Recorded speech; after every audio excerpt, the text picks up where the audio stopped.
పూలు ఎవరు సృష్టించారు? దేవుడు కాదా? అలంకరణ కోసం చేసింది కాదా? చేసిందే. కానీ బైబిల్లో దేవుడు ఏమన్నాడు తెలుసా? అమ్మా, అలంకరణ అంటే పూలు పెట్టుకోవడం, వస్త్రాలు ధరించుకోవడం కాదు తల్లి, గుణం అనే అలంకారం. ప్రతి స్త్రీకి ఉండవలసింది సద్గుణం, మంచి స్వభావం అనే అలంకారం కావాలన్నాడు కాదా? బైబిల్ అనలేదా?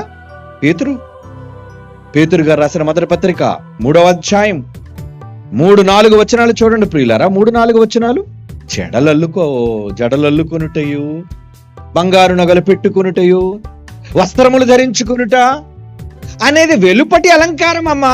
ఆ వెలుపటి అలంకారం కాదు అలంకారం. అలాగని బట్టలు వేసుకోవద్దన్నాడా? జడలు వేసుకోవద్దన్నాడా? పూలు పెట్టుకోవద్దన్నాడా? అర్థం తెలియక, దేవుడు చెప్పిన మూలాంశం అర్థం కాక, భావం తెలియక తప్పుడు మాటలు క్రైస్తవులు సైతం మాట్లాడుతున్నారు. సరి చేసుకోవాలి.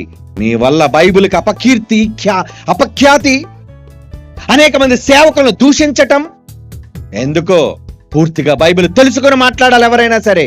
నువ్వు చెప్పే ప్రతి తప్పుడు మాటలకు బైబిల్ నిందిస్తున్నారు, క్రీస్తును నిందిస్తున్నారు. నీకు తెలియకపోతే నేర్చుకో బైబిల్ని. అరకొర జ్ఞానంతో బైబిల్ మాట్లాడే చాలా మంది ఉన్నారు ఈరోజు. అందరు సేవకులు అలాంటి వాళ్ళు కారండి.